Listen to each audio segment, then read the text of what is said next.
Hey guys, it's Mark with Hawkeye Ordnance again, and we're here with Andre from Arnzen Arms, and of course we haven't changed our clothes, so you know that this video and the other one you've seen Andre in are from... I wear the same thing. He wears, yeah, he sleeps in the back on a dirty poncho. But today we're talking about 1911s, and this is something I know nothing about, and I'm looking forward to learning. So, Andre, if you would take us through sort of like entry-level, mid-level, and expensive 1911s, and just kind of tell us what your favorites are about these guns, and why we might spend the extra money here. So, right.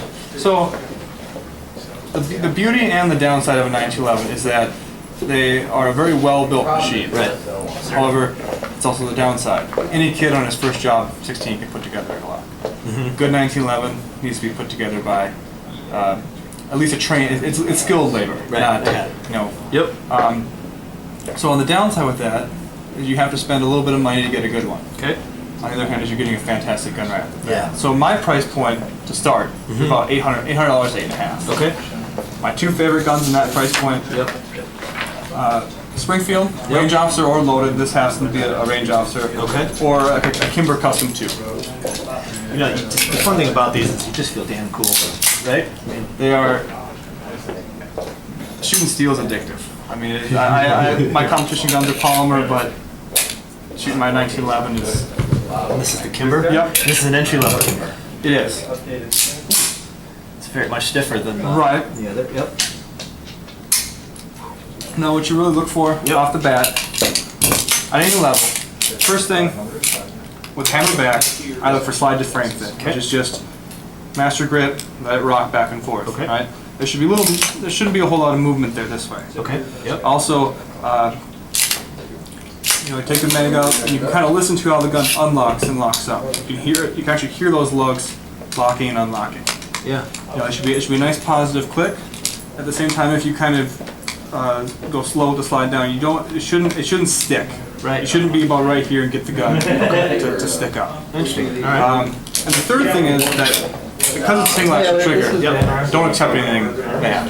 Okay. Even a bad 1911 trigger is going to be good compared to a whole lot of other pistols. However, you give it a nice slow squeeze, and there should be very minimal creep. Yeah, it's nothing like what Nice, smooth 3.5, 4 pounds right out of the box. Right. And if you want to go farther down the road, you can do that. Sure. Okay. So that's what you look for. Base gun. Under a grand. Under a grand. Very cool. Now my midpoint. I'll take this one. Yeah. Right. That's Kimber. Right? All right. Now if you step up, it can be a big step up. Right. Because you start to get a diminishing return on that dollar. Okay. So my next gun that I'm taking home is a Dan Wesson. Oh. And they have the Heritage and the Valor here. And they come with a couple different paints on them. Right. What you start to get is just better all around. A little smoother gun. You can No play whatsoever. Yeah. Feel the triggers on these. Oh my God. Right. So Big difference. incredible. Okay, so what did we jump up in price? The Heritage here is 12. Yep. And that Valor is 16. I gotta tell you that the trigger on this and the reset is as clean as anything I've ever felt in my life. Things you're getting, there are night sights on both these guns, and you got to feel the triggers to really know the difference. But you get front strap checkering on the Valor. Yep. But also the quality of parts. Yep. A lot of lower end or mid-level production guns here, not bottom of the barrel, but what I consider an entry-level gun. Have MIM parts, metal injected molding. Right. Where they take a powder metal and shoot it into a. You can see that on some of the parts. You can actually tell some of the MIM parts here. Where Dan Wesson goes straight to forged. These magazines are much nicer. Right. Huh. So these are all forged steel. That is incredible. All right, so then we feel stupid and we're like, you know what? I need something I can't afford. Yeah, and here's where your diminish on your dollar goes through the roof. Right. So in my opinion, these guns shoot accurately, work every time. Great triggers on them. They are still a production line gun. There's not one guy. There's one guy doing the grip safeties, one guy doing the triggers. Right. They don't have a bunch of gunsmiths. Okay. You jump up to a custom or a semi-custom gun like an Ed Brown or a Nighthawk that we have here. And you start to have a handful of guys, 3 guys building the gun. On the Nighthawk, they have the guy's name who built this one. So it's one guy. And we really start to talk about small things that they do. Yep. I know little chamfering on the slide, little different milling. You know, if you look here, they've polished this off. Yeah. The grip safety is a little better fit. Right. They're gorgeous. What they are. They're just cool looking. And the deal is that when you get from here to here to here, everything better has to be done by hand. Right.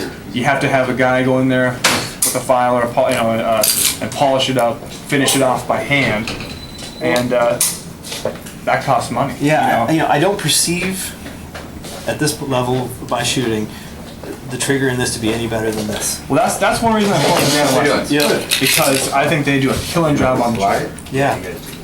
It's impressive. I think best bang for your buck is right in here. Yeah. In the Valor and the Dan Wesson. The Heritage. Yeah. No, I'll tell you though, these are. The attractive level of this is incredible. Now take a look at the muzzle on that guy. They do a reverse bevel on the crown. See that? Functionally, it doesn't do a whole lot. Right. It protects the crown. Yeah. But in a lot of ways, what it's doing is gunsmith's really showing off. Yeah, and kind of look what I can do.